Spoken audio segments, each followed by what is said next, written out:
ભારતીય બનાવટના વિદેશી દારૂના જથ્થા ભરી હેરાફેરી કરતા ઇસમોને પકડી પાડી દારૂનો એક ગણનાપાત્ર કેસ મળી। વિદેશી દારૂના કુલ 2 કેસ શોધી કાઢતી કપુરા પોલીસ સ્ટેશનની ટીમના માણસોને બાતમી મળેલ કે ઉર્વેશ ખાન જાકીર ખાન પઠાણ કે જે ભારતીય બનાવટનો વિદેશી દારૂનો જથ્થો એક ટેમ્પામાં ભરાવી લાવી સયાજીપુરા એપીએમસી ફ્રૂટ માર્કેટથી સયાજીપુરા ગામ જવાના નાકા પાસે અશ્વાની રોડ કેરિયર્સની બાજુમાં આવેલ ખુલ્લી જગ્યામાં ટેમ્પો ઉભો રાખી પોતાના મળતિયા માણસો દ્વારા ટેમ્પામાંથી અલગ અલગ 4 વ્હીલ ગાડીઓમાં દારૂનો જથ્થો સપ્લાય કરવા હાલમાં ભરાવે છે।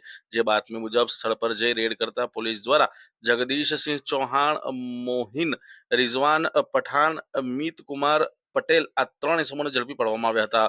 ઉર્વેશ ખાન પઠાણ તથા શક્તિ અને અન્ય જે એક ઇસમ છે, આમ કુલ 3 ઇસમો હાલ પોલીસ પકડથી દૂર છે। પોલીસ દ્વારા આ ઇસમોને ઝડપી પાડી કુલ 11,04,500 નો મુદ્દામાલ કબજે કરવામાં આવ્યો હતો તથા બીજી પણ એક જગ્યા પર રેડ કરવામાં આવી હતી। તે પણ કપુરાઈ પોલીસ સ્ટેશન વિસ્તારમાં આવતા કપુરાઈ ચોકડી પાસે ફૂટપાથ પર 3 મહિલાઓ તથા 3 પુરુષો છોટાઉદેપુર વડોદરા મિની બસમાંથી નીચે ઉતરેલ છે। જે તમામ પાસે નાના મોટા અલગ અલગ થેલાઓમાં વિદેશી દારૂ ભરેલ છે। તે બાતમી મુજબ પોલીસ દ્વારા સ્થળ પરથી જીણીબેન રાઠવા, ભનતીબેન રાઠવા, ધોળીબેન રાઠવા, કાંતિભાઈ તોમર, કુંવરસિંહ વાસ્કલી અને અલ્કેશ ટોકરિયા આ 6 ઇસમોને ઝડપી પાડવામાં આવ્યા હતા અને કુલ 92,688 નો મુદ્દામાલ કબજે કરવામાં આવ્યો હતો અને ઝડપાયેલ તમામ ઇસમો વિરુદ્ધ પોલીસ દ્વારા કાયદેસરની કાર્યવાહી હાથ ધરવામાં આવી હતી।